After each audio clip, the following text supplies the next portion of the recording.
when everybody's doing something, you should do the opposite. Whatever mainstream teaches you, do the opposite. In 2022, March 2022, I remember hearing everybody saying, yeah, don't hold cash. You'll lose to inflation. March 2022, I started holding more cash as a result.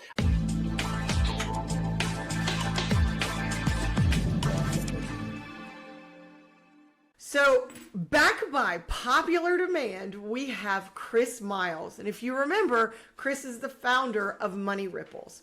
He's the author of the Work Optional Blueprint, the host of the Money Ripples podcast. He's also a formal financial advisor. He's known for his approach for building passive income outside of the traditional Wall Street strategies.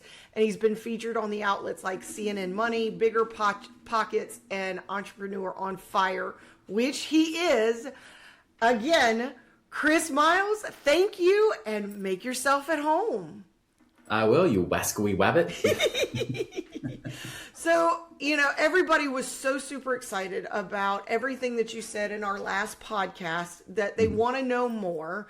But of course, we always have to step in and ask, how did you pivot from being the traditional financial advisor to focusing on passive income through real estate?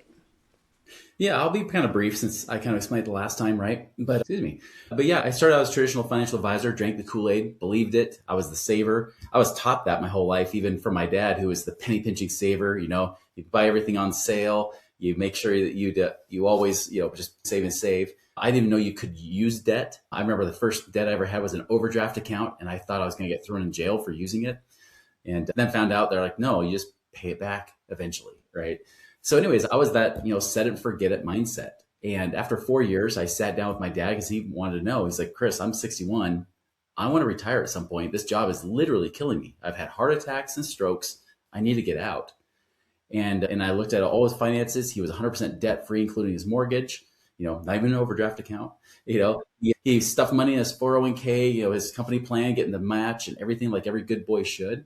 And despite all that, I had to say, Dad, if you try to retire right now, you would run out of money in about 5 or 6 years. And so, sorry. And he's like, well, what do I do? I'm like, I don't know. Keep working, save more. Hopefully it works out. And he did. He worked another 10 years until his 70s when he was pretty much forced into retirement out of health reasons. And even at the end, he passed away just in December. I was even bankrolling him, like paying like $13,000 a month for his home health care and things like that. I mean, it was just, it was so sad to see a guy save for 40 or 50 years to then not even be able to live for 10. And of course, that bothered me when I couldn't help him even back in 2005. Going in 2006, that's when I talked with a friend of mine. He says, well, how many of your clients are financially free where they don't worry about money? Well, none. They all worry about money. Even the retired ones worry about running out of money too soon. Okay. How many of you guys as financial advisors are financially free? Not off the commissions you're earning, but actually doing these investments you've been recommending. I said, well, there's guys weren't here since the 1970s. So I'd have to say none. There's your problem. And so I started to go the path he was going on because he and his dad partnered on some real estate deals, and his dad had doubled his income as a professor at the local university. So it was like a rich dad, poor dad in real life, right? And so I decided to take that matrix red pill, the real estate red pill, and go down that path and learned I could do a lot of things to create passive income with my money that would create a lot more income than I would keep in the stock market, gambling and hoping and praying. And later that next year in 2006, I was 28 years old and I was able to retire myself. I had enough passive income coming in that I was now work optional, and enough passive income to work because I want to, not because I had to. And despite ups and downs, and even went over $1 million in debt during the recession, had to dig out of that hole again, had to do it twice by the end of 2016. And that's kind of my journey, right? That's kind of where you mentioned my Money Ripples podcast. I mean, that's a lot of my story is I was the financial advisor on that side. I learned what didn't work. I end up going to the other side and focusing on passive income, much like you'd hear in Rich Dad Poor Dad, but actually how to do it. And I had to do it twice, right? Not because I was brilliant, but because I screwed up the first time, I had to do it a second time. And so that's what I really do is help people create that time freedom where they become work optional, where they can work because they want to, not because they have to, because they have enough passive income to cover all their bills. Yeah, but see, that's the thing is like, all right, there's how many wealth podcasts are out there? I mean, tons. Yeah. So why is it that we are still buying into the myths that are perpetuated of stick your nose to the grindstone, work, do the 401k, And now, of course, everybody's blaming companies because there's no longer, what was it called? You used to get a pension, that there's no longer pensions. 401ks were never meant to be retirement, and No. that companies got too greedy and they took the pensions away, and now nobody has anything to live on but 401k and Social Security, which that's a joke. So why are we still here? Why? I mean, why? It's because the myth has been perpetuated by, pretty much it's been bought. You've been bought is really what it is. You've been purchased with ads. And because think about this. And I was thinking about this just the other morning about going back to some of the basics I teach, right? For example, obviously you go into a bank. What does the bank want from you? They want money, right? Yeah, they want to rent your money. Yeah. How often do they want you to put money in? Every single day, every single second, anytime you can. Exactly. How much money do they want you putting in? All of it. Right. How long do they want you to keep it in there for? Till you die and beyond, if possible. Yeah. And when it comes time to start using that money, how much do they want you taken out? Absolutely none. Right. And of course, here's the thing is like, how much risk do they want to take? None. None. Therefore, you take all the risk. That's why you're taught high risk creates high returns, right? Yeah. So you think about these rules of money, quote unquote, are not rules to help you succeed. These are rules to help them succeed. Because who's got all the money? It's the banks, it's the Fidelities and the Merrill Lynches of the world, right? And even when they didn't have money because they went broke, then the government bailed them out, or we bailed them out with our tax dollars, didn't we? And then they paid themselves bonuses, that kind of thing. So it's funny to think, it's funny, but it's sad, right? Because we've been bought. This is just like the medical industry been bought by pharmaceutical companies, right? We're led to believe we just pop a pill and we're going to be saved. And that's just not been the case. Now we're a bunch of pill poppers that are in worse health than a good chunk of first world countries out there today. It's not about that. We've been bought, and on the financial side, it's just like it's financial pharmaceuticals, right? It's like we're on the other side. We're being pitched stuff. We're being told what to do with our money. And the financial advisors, as I learned being on that side of things, I was trained by those same companies because those companies are the ones that pay me because I get paid like based on assets under management, right? Yeah. So the more money you put with that company, I get paid a percentage. Whether you make money or not, I'm always getting paid. So if you lose 20%, guess what? Yeah, my income dropped 20%, but I'm still getting paid even when you're like, oh, I got to keep saving for another 10 years because the market went down, right? That's the harsh reality. And that's what's happening in the world today. And that's why it keeps being perpetuated. And the problem is that the proof isn't there. Now, granted, financial advisors especially didn't really become popular until about the 1970s and 80s. So that industry boomed. And really the 70s was a hard time because nobody wanted to put money in the stock market. You were better off in a bank because for 15 years, the market didn't even go up, right? From the 70s into the early 80s. And so that's where a lot of people were like, oh, screw the stock market. But as the 80s started to boom, especially as, Reagan and you had Volcker and people like that starting to like raise interest rates. And then all of a sudden they fixed the economy and things were booming again. Well, that's where all of a sudden now, like, let's put our money in the market to get that gain. I don't want to miss out. And that's when the 401k plan came in, right? You mentioned the 401k was never meant to be for us. You're right. In the 1970s, it was created for high level executives because back then, the tax breaks, or the tax brackets, the highest tax bracket was almost 90%. So naturally, they wanted to get themselves into a lower tax bracket because even if they retired with more money, it wouldn't be nearly as much as paying like 83% on your money that day. So they give it to high executives. But when the government, you mentioned this, realized that Social Security was going bankrupt, and they realized that pretty early on in the 70s because they've been pillaging it and realized, oh, wait, we got baby boomers you got to support now. So they were getting scared. And then of course, the companies, the financial companies were saying, hey, we're trying to get more money. They said, let's go in bed together. Let's create something that can actually work. Let's create the 401k plan. Let's create the Roth IRAs and things like that came in 1999 and so forth. So they did all this stuff to essentially just kind of say, look, we can work on this together. We're both in trouble. We both want more money or want solutions here. Let's get it together. So the government supports it. The big banks and the companies support it. And of course, guys like me, here's the thing. I don't make money from like you investing money with me. Like I don't raise capital. I teach and educate people, but I'm not the person that's going to pay, several $1 million to sponsor a Super Bowl ad or to be put on a commercial for a financial news channel, right? Like the financial news channels and all the education come from the same place. And so when you realize, and here's the problem is that even today, the 401k plan, like Fidelity, they've got almost 50 million savers, like clients. Only 1.1 million have $1 million or more. And then they're told they should only pull out 3% a year. So if you have $1 million, you pull out $30,000 a year, right? You're like, yay, I'm a millionaire. Oh, but I'm a broke millionaire because I have to live below the poverty line now. It doesn't seem to make sense. And what happens, of course, is that, and even, by the way, that same group that was polled by a different company, Transamerica, they polled the same people that had over $1 million. 35% of them, because of that 3% rule, right? 35% said they think they would never be able to retire. They said it would take a miracle to be able to retire because of that very thing. So that means that you got roughly maybe a 2% success rate in what's been one of the best stock market bull runs for the last 17 years that we've ever seen in our lifetimes, possibly actually really history.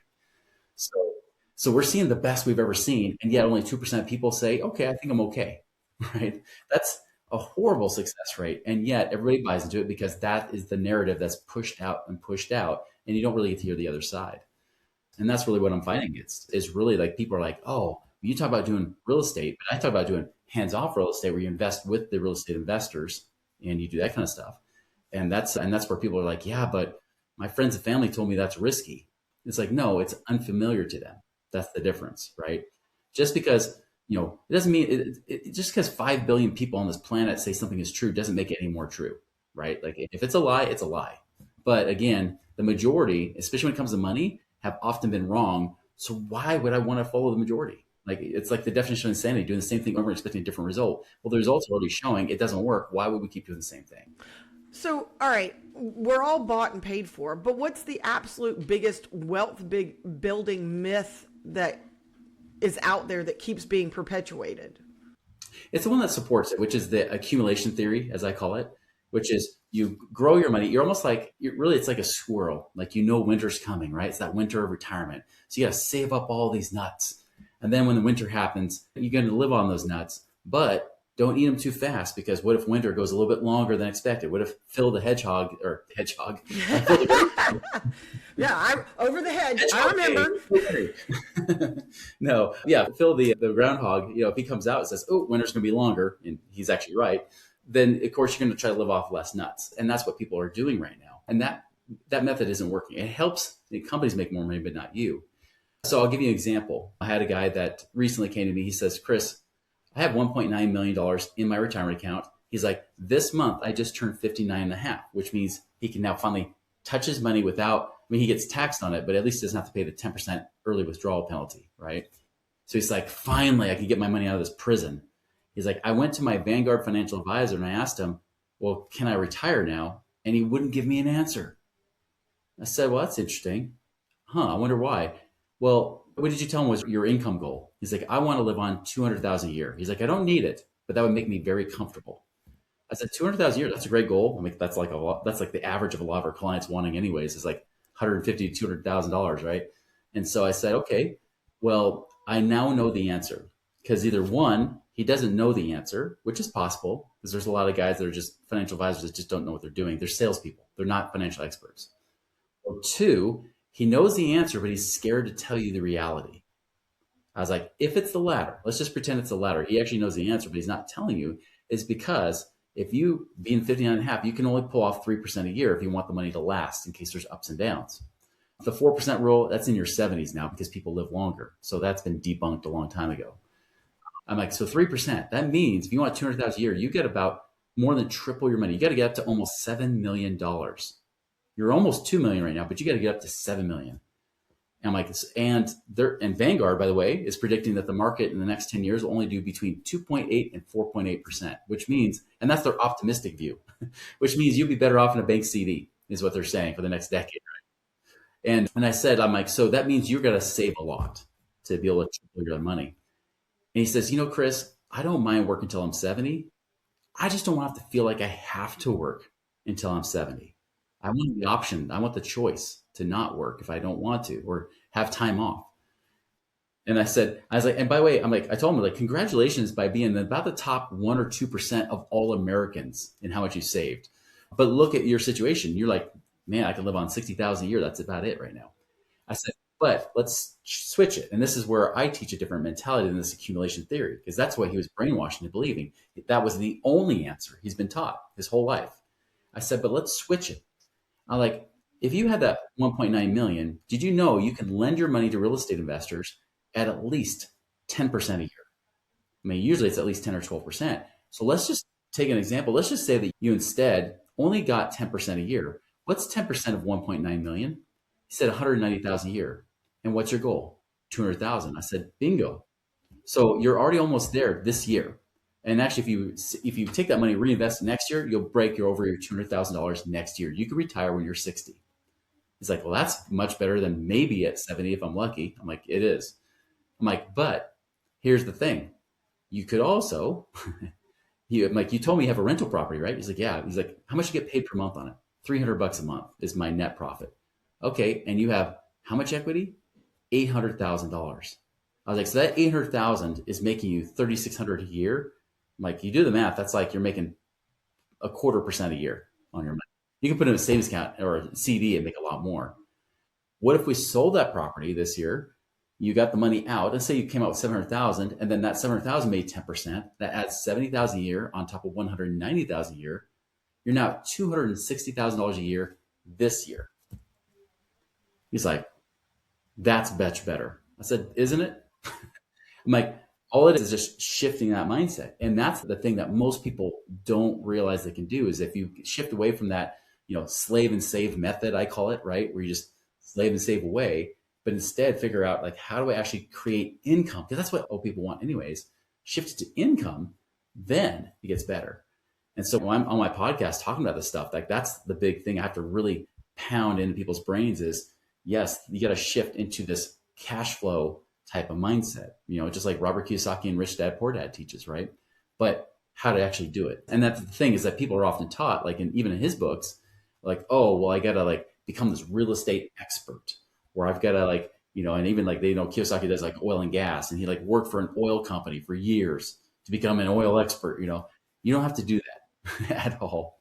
Now, it's nice to invest with those people that have done it, especially when they've been doing it for 20 plus years. It's really nice to invest with those people and let your money do the talking and the walking and let them do all the work versus you having to do all the work too. That's a much faster way of getting to it. But it's about who finding the right people to trust.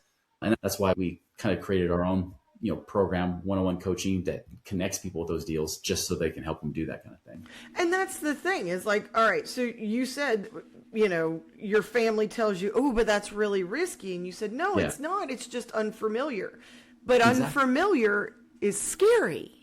And then most people, when they're looking at it, say, okay, great, I have this money, but who do I trust to lend it to? You said I'm supposed to find a real estate investor, but it's not like, but you do have people just like you, just like Dave Ramsey, who have said they've lost their shirt. And most people don't want to take that kind of risk. But it's right. So how do you find that? How do you partner with someone where you're renting out your money? Because that's exactly what the banks are. You're just becoming a bank because the banks rent money. When you have a mortgage, and we tell this to all of our clients, when you have a mortgage, you're basically walking into a bank and saying, hey, I want to rent y'all's money. How much are you going to charge me to rent y'all's money? And that's what it is. But when you're dealing with real estate investing, there is a bigger risk to it, so the reward is a little bit bigger. So when you're renting your money to a real estate investor, they're called hard money loans. This way you can make more on it, that 10 and 12%. But you have those contacts, and I know that I have several people who would reach out to me and say, hey, I would like to rent my money to a real estate investor. Who do you know? Right. And I can make those connections. But for everybody else, how do they find somebody that they could rent their money to? Yeah. So I'll address both things you brought up because they're both obstacles that keep people from even taking action in the first place. The one is like the not familiar one, right? Because the not familiar, it's interesting because some people say, well, I'm a conservative investor, right? Let's say conservative. It's like, no, you're a familiar saver. You're not even an investor. You're a saver.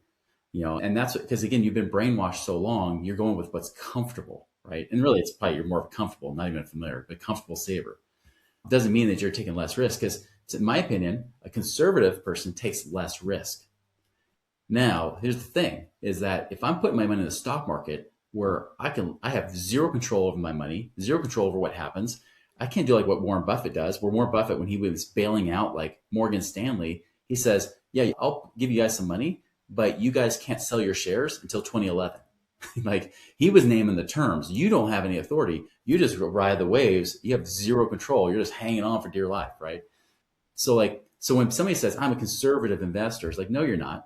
Because if you're putting your money in a 401k and you're gambling in the stock market, to me, you're a gambler. Me, I look at myself as a more conservative investor because I look at risk as chance of loss. What's my chance of losing money? Well, I want to go in things that actually have real assets backing them up, like real estate. Stocks aren't a real asset. I mean, they're an asset. They have their own class, but they're not really like backed by anything real. Let's be honest. Nvidia, Tesla, I mean, they're literally all based on hype. Yeah, there's nothing that you can, there's no tactile. You can't hold it, touch it, take possession of it. Yeah. All these AI companies right now that some of them have literally made no money, right? They call them SPACs, right? They made no money, but still people buy into them like crazy. Like, that's what happened to the .com bubble burst that we had in 2000. So you have, and the problem is people forget. They forget that the last 17 years, we only have one little down year in 2022, and people forgot that already. You know, that's all we've had in 17 years. That's not normal. That's crazy. And so I have to tell people, it's like, no, you're not. This is like people that say, I'm a conservative accountant, but what it really means is I'm ignorant, and I don't know what's happening. And so I'm going to stay so far back behind the IRS line that I'll call myself conservative, but really I'm just ignorant, versus somebody who's like, I know the rules. I know where the line is. I can get you here. And yes, I'll get you all these tax saving strategies. It'll save you tens of thousands of dollars a year. But, this guy won't, because he doesn't know the rules. So he'll just stay far back from the line and call himself conservative. It's the same thing, right? Just because it's familiar doesn't mean it's correct. Now, like you said, when it comes to like finding the right people, it's a hard thing. I've spent over 20 years doing it, right? So ever since 2006, I've been trying to find and develop those relationships. And I've learned a lot over time of even people that seem good that aren't. Here's the thing I will say is that anybody who says that real estate's not risky is a liar, because there is risk in real estate. And the truth is you could lose all your money in a real estate deal. That is possible depending on the kind of real estate you're doing. And stocks, for the defense of stocks and mutual funds, especially mutual funds, the chance of you going to zero are pretty much almost nil, right? So is there a chance of risk? Is it riskier to do stocks or real estate? It's riskier to do real estate, but the chance of failure is higher with stocks because they've been proven just not to work. They just don't create enough return for you to ever become free. Where with real estate, it can. And so I'll give you an example, because I'll come back to the how to find the right people too. But for this perspective, I had some clients, like the last 4 years, just so you know, real estate has been some of the hardest years that even people have been in for like 30, 40 years. This is the hardest market they've ever been in, even over 2008. Like, that was actually a cakewalk compared to what people experienced the last 4 years. And what's interesting is that, like, I had one client in particular that he had this epiphany. He says, Chris, so he's like, my average return on all the investments I've been doing is about 11%, right? And that's the income he's getting. So, in that example, say he had $500,000 a year, he's getting paid like $55,000 a year from his $500,000. But 25% of his money in one particular deal specifically went under. So he lost that money.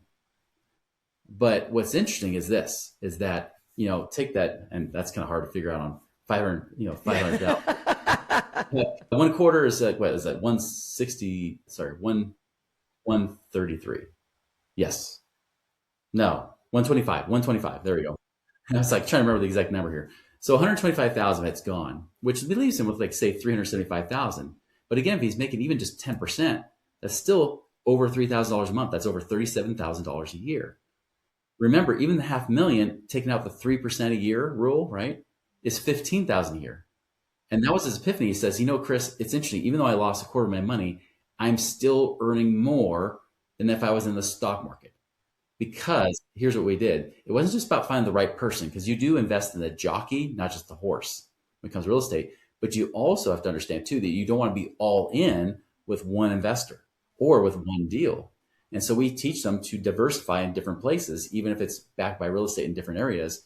Sometimes they're non-correlated to each other. So if one industry has a hard time, like apartment buildings, for example, had a hard time 4 years ago, great. Well, if you have other things paying out, you're still okay. It's the same mentality people use with mutual funds. And that's why I buy a mutual fund versus an individual stock. but it's a much higher payoff, right? And that's one thing that's very interesting. Now, how did I find those people? I have a few rules there, and they're, I would say, maybe even guidelines, because it depends on the situation. One, I do look for a person that has at least 15 years of experience, because I want them to go through lots of cycles, like different real estate cycles and things like that. I want them to have gone through the hard times and came out the other side. Even if they lost money, I want them to have learned from their lessons so then they won't lose money again. The people are, I had a guy approach me this week at a real estate mastermind. He said, "Hey, we should be talking. You got clients? I actually just set up a real estate fund, just set it up, brand new. And hey, we should be talking." I said, "Well, the thing is, you probably need to have about 15 years experience. I teach my people, you need 15 years experience or so, give or take, to even want to look at you. So my people won't even give you the time of day. But come back to me in 2040 and we can talk. You're still around." Because the truth is, most won't be, and that's the problem. Even worse, I've seen people pivot to different kinds of real estate, or like even outside of real estate. I know one guy that pivoted from real estate and then had a hard time, went into oil and gas, and he's all about oil and gas. Well, great. He's awesome. He's a great, smart, intelligent guy. But I don't want to be the guinea pig with my money when he's trying out something new. Even if he's been doing it for a few years, that's just not long enough. So that's a big thing I look for, is what kind of experience, what kind of track record do they have? Do they have a good reputation? Or, do they say, "Hey, I was in this business before, because I got such a bad reputation, I changed the company name to something else so people can't Google me and find it." Those kind of things, right? I'm looking for that. I am looking to see if they have, with the investment itself, is it something that's solid? Does it make sense? It's kind of like in the crypto space, right? I remember I had a client come to me, he said, "Chris, the best thing ever. Like, I've got this thing where I can put my money in. It's like a Bitcoin savings account, pays me 9% a year. And he's like, it's stable too. He's like, it's almost like based on stable coin. He's like, it's great. You should do it. You should tell all your clients." I was like, "No, I won't." Well, he had $250,000 and lost it all, not my recommendation, obviously, and again, we were not investment advisors, but it's one of those things, like, it hasn't been tested yet. Like, you don't even know how this thing is going to work, or why it can even pay you 9%. Like, that's the bigger question. Or why would it pay you, or what happens in bad times? And so I have my people ask questions like, what's the worst case scenario? What happens if interest rates go up? What if, taxes or insurance costs go up on you, or HOA fees, if it's like a building or something like that? Like, what happens in this case or that case? Like, give me like some really bad, let's just throw everything at you. Like, let's pretend like the market. Here's the other thing I hate too in real estate, is that sometimes people say, "Oh yeah, we're going to buy this property. The rents are low. We're going to fix it up. We're going to raise the rents on everybody. And then of course, after so many years, the property will be worth X amount of dollars. And then we can sell it off and we'll make lots of money. We won't make much in the meantime, but we'll sell off for a lot more, given that nothing changes in the marketplace, and given that you're still able to raise rent the way you think, right? Where right now there may not be room to." And I always tell those people, I'm like, "Great, that's nice. But what if they can't raise rents? What if the appraisal doesn't go up as a result? Or what if costs go up? You raise rents, but the costs go up too. And so the appraisal in like a big commercial building doesn't go up. It's based on profit, like a business. What if that doesn't go up? Then what if you can't rent them? What if your occupancy rate goes from 96% to 82%? Right. Because you're trying to like kick people out to raise rents, and then everybody bails on you. And they're like, "Oh, what do I do? Lower rents." It's just like all these things can happen, right? And so that shouldn't be something to scare you. But this is the problem that we've been brainwashed to believe about financial advisors and the financial companies out there. I remember I was taught this as a financial advisor. They taught you the 3 T's, that your clients lack the time, the training, and the temperament to do their own investing. Therefore, they should just trust you, right? Just put your money with you. Just set it and forget it. You ever heard that before, right? Oh, yeah. Ron Popeil. Yeah. Don't even look at it until you're 65. And then you can look at this, open it up like it's Christmas, say, ta-da. And it'll probably be a bigger number, but then so will inflation. And then you're like, "Oh, that's it?" Ta-da, maybe, oh my God.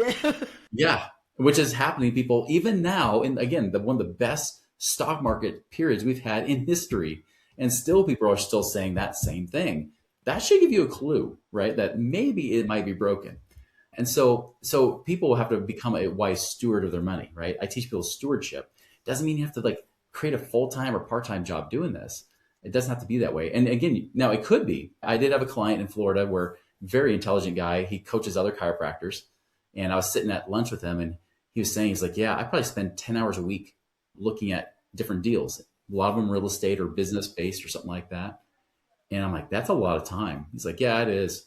He's like, I'm even looking at 3 companies right now, trying to figure out who they are. I'm like, well, tell me about them. Like, who are they? And he mentioned 3 of the names. One of them was actually in our group, is somebody that our clients know very well. And I was like, oh, I know that guy. I've known that guy for many years. Great guy, great company. He's like, really? I'm like, yeah, it's fantastic. He's like, oh, well, that just saved me a lot of my life. He's like, and then he went in. He's like, yeah, thank you for the referral. That was great, And he actually ended up hiring us and became a client because he's like, I don't want to spend all this time doing this stuff and detracting me from my business and the things that make me the most money. I want something that still I can be hands off, not be babysitting, but be able to do minimal amount of research into, right? And so that's why we try to curate our own group to say, hey, this doesn't mean that things are risk free because you can lose money in anything. It doesn't mean we recommend them and then there's times I've had people in the group that the investment operators that are in the group that I've also told people, I was like, you know what, their recent deals, don't even touch them.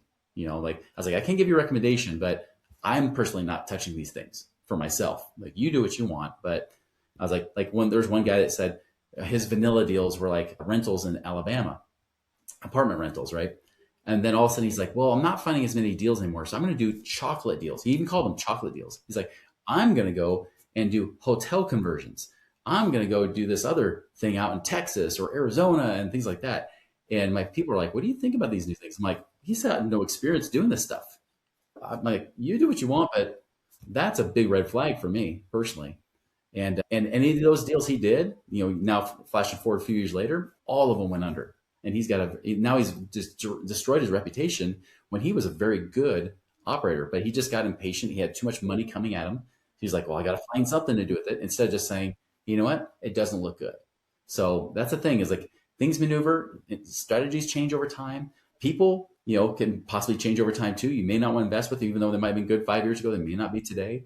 And that's why we even encourage having a community, right, where we can discuss those things and stay up to speed and up to date, because you can't just think that one thing is always going to work, right? If somebody's trying to sell you on that one strategy, that one trick pony, then you know exactly where they're making all their money, and you got to be that. Well, and you talk about, having somebody who's had at least 15 years experience. I mean, if you just look back at the last 15 years, that means that somebody got in 2011 and they're dealing with now 2026. That's 2 shifts in there because in 2011, we were just starting to bridge out of 2008, and 2026, you're also dealing with a shift currently that's on the market. You talk about that, they're a conservative saver because they're ignorant. Well, that's the one thing about ignorance. It only means uneducated. So because there's, as one of my teachers used to say, I'll take ignorance every single day because I can educate you out of ignorance. I can't fix stupid. Stupid should hurt, and that's the big thing is, just because you're ignorant, that means that we can learn and get past the ignorance. But when you're looking at 15 years, you also need to look at start and finish, because if they started in 2005 and they're going to 2020, that is one shift down, one shift up. So they've had a really hard shift down and then the rebuild, but they haven't seen the flattening out. Yeah. So you also have to look at that 15 year, if it's just 15 years, where is that 15 years? Is it just here recently? Because again, you're only looking at maybe 1 or 2 shifts. I mean, not like I'm some big mastermind, but I've been in real estate since 2008. So I've seen the shift down. I've seen the short sales of foreclosures, all of that. I've seen the rebuild, and then I've seen the shift for the flattening out. Now, again, I have other real estate agents that are in my office who have been in it for 30 and 40 years. And so they've seen the build up in 05. They've seen the drop in 08. They've seen the build up from 12, 15 to 18. And then they've seen the flattening out here. So and it's funny because I'll hear each and every one of them say the exact same thing. I've never seen a market like this. And I'm like, at what point am I going to have a normal market? When do I get to see that? Right. It's always changing. It can look, it's like they say, like history may not repeat, but it rhymes, right? Like there are common threads, but it never always looks the same. That's what makes it unique. In fact, whatever I've noticed in the marketplace, even outside of real estate, whatever people expect, that's what's not going to happen. Like when there's a recession, it's always something like, oh, I didn't know. Well, of course, because if you did, you would be ready for it. You'd already predict it. You'd already be acting accordingly.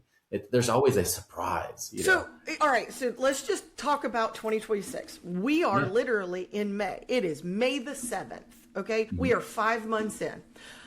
Every single year, I go to any kind of conference that's offered, and it's whether it's a lender, whether it is a financial advisor, any conference that they offer that says, here, we're going to give our prediction for the year. Well, I know it's going to not ever be what they say, but I always go and listen because they give me predictors that they listen to, that they look for, all of those things. And so when I'm looking for those things, I listen. The one that hit me this year, again, remember, we're in May. We ain't even halfway through yet. We just finished first quarter. We're into second quarter. The very first thing they said is, we can't guarantee it, but we're expecting, based on the indicators, with the new Fed chair coming in and everything else, we're expecting to end the year under 6%. You know what they didn't expect? A war with Iran. And now everything's blown out of the water. And, again, these are the educators who watch this every single day, and no one saw this coming. Not even the people, even the folks that I listen to in DC who listen to the grumblings. This was not on the radar. So everybody was saying, oh, we expect interest rates to go down. And now here we are, the exact same interest rates that we ended the year with, 2025 with. So, even though you have predictors, that doesn't mean it's going to be there. And that's one of the things that we talk about. You're constantly trying to give us steps on how we can be work optional. Because, again, the only resource we have that we can't re-fulfill is time. Yes. So what are some foundational steps that our folks who are listening can actually put into practice that can get them on the road to a work optional lifestyle? I'll cover these again just because I know we did last time, but I'll cover them and then add a little bit more. I teach in my book, The Work Optional Blueprint, that you can find on Amazon, right? I teach that you get lean, you get liquid, and you get out. Get lean means tracking your money. And by the way, if you're in business, tracking your business numbers as well as your personal numbers. Track how much money is coming in, how much is going out, whether you're using Rocket Money, Monarch, whatever it is, track your money. Get liquid. Get liquid means you got to have available cash. And this is, I think, more important step right now in 2026 than ever. Because for years, we've had a lot of people say, don't be liquid. Get every dollar out to invest. Buy every piece of property you can, right? Invest all that money in the market. It's always going to go up, all that kind of stuff, right? Though when everybody's doing something, you should do the opposite. Whatever mainstream teaches you, do the opposite. In 2022, March 2022, I remember hearing everybody saying, yeah, don't hold cash. You'll lose to inflation. March 2022, I started holding more cash. As a result, I still kept investing. And that's the get out part. The get out is get your money out that's liquid, not lock you up in 401ks, not paying off your house and get locked up in equity. Get your money liquid in your possession so then you can get it out to invest for passive income. I'm still doing that, but I slowed my rate down. I've been peeling off more into the savings, building that, while then taking some money to invest. It used to be before, you build up 50 grand, cool, invest it. Now it's like I'm building up 50 grand, 20 grand might go to savings. And I specifically doing my infinite banking. That's where I get liquid the most, is in my life insurance, whole life insurance. And then 30,000 might be there. It may not be enough to invest. So I'm gonna have to build up more to eventually have that money to invest. So I just slowed my rate of investing.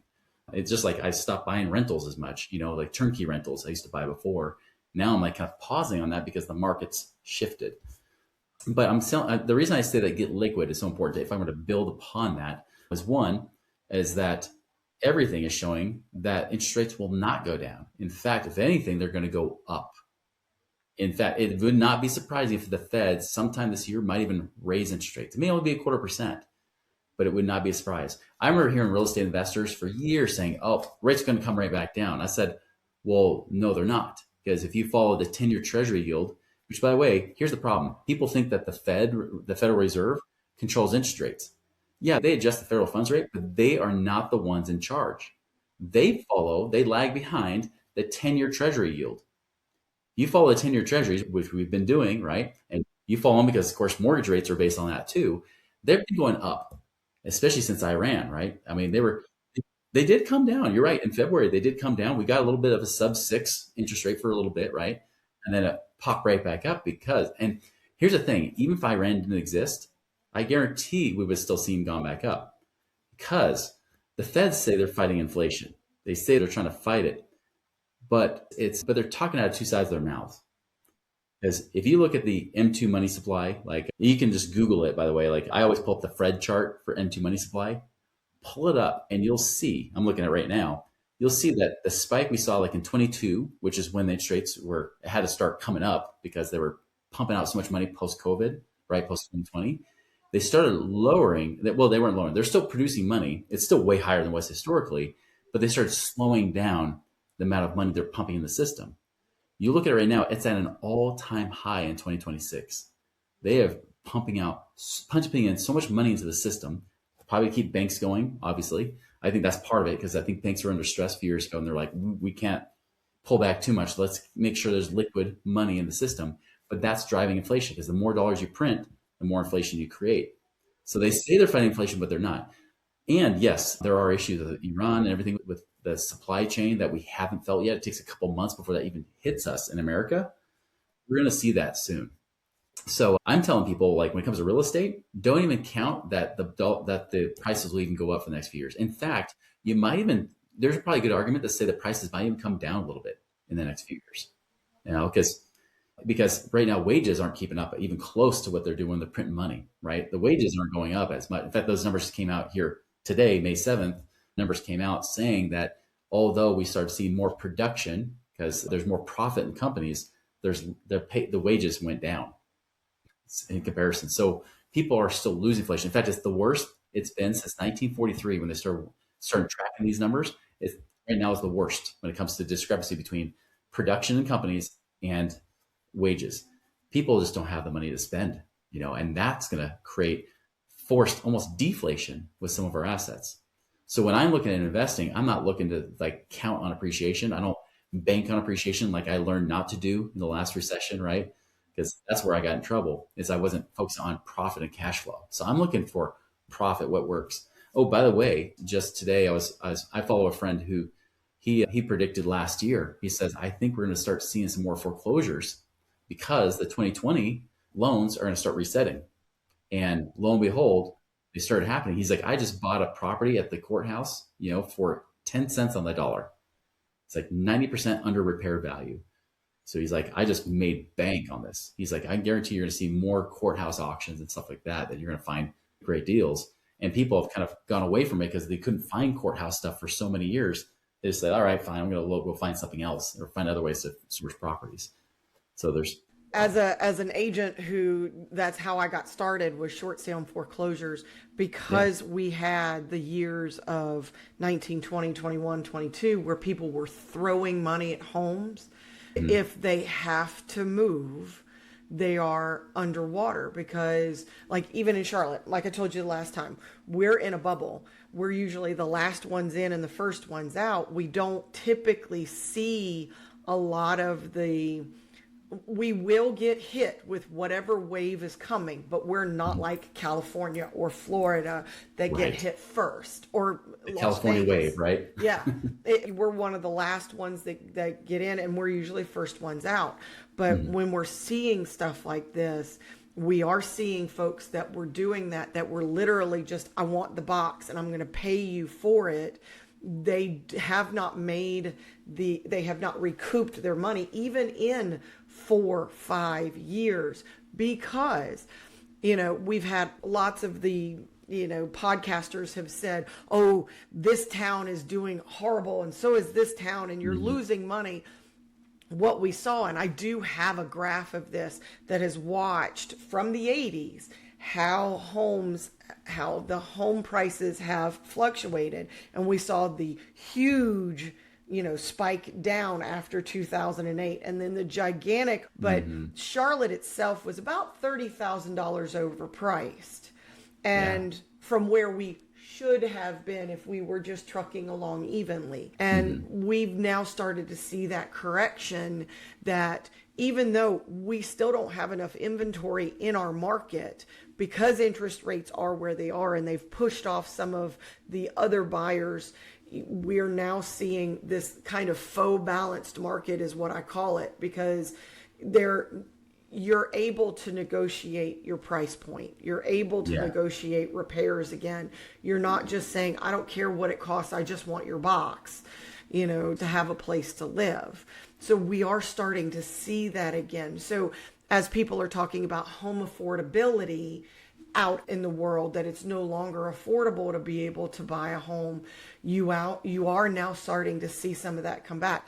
Now, are we going to have homes that are going to be, the average price point is going to be $200,000? No, we're not going to see that, but we are going to stop having a average price point of $550 and now back to $458, and it is dropping. Right. So we are seeing that affordability started to come back. Now, in places like New York and California and Las Vegas and some of these other places, you're not going to get that. But I'm not an expert in those areas. I'm just an expert here in my little microcosm.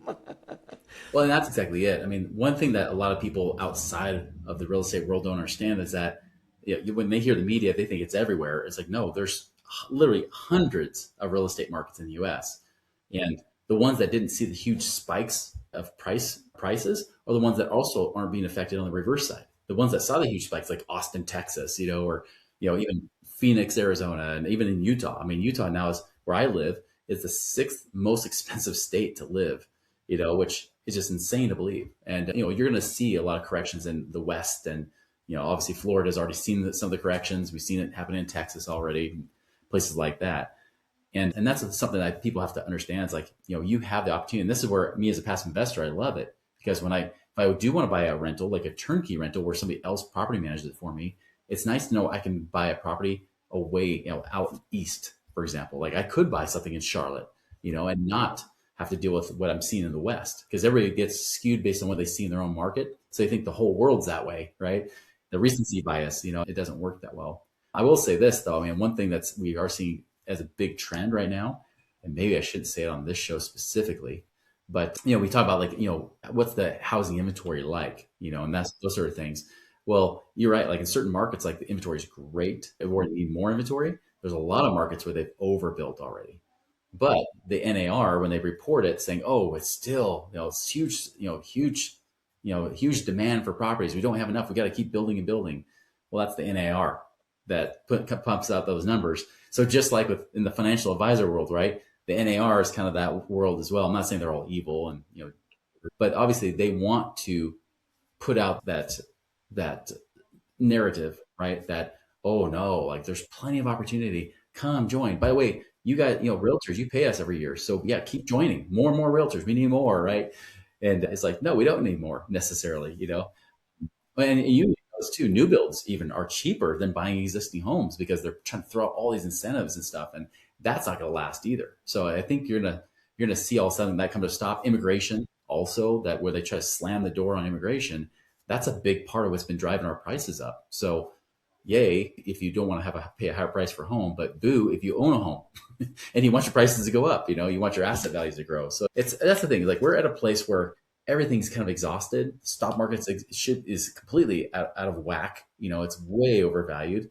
Real estate, we've already seen that, but we've also seen that real estate flatten for a few years anyways, or even drop in certain markets. So it's not as bad, but it's still stuck in this bubble where it doesn't want to go up either, So we've got a lot of things happening that's almost deflationary, even though the Fed sees keep pumping more money, creating more inflation, and which just creates more deflation of asset value, or eventually will, at some point.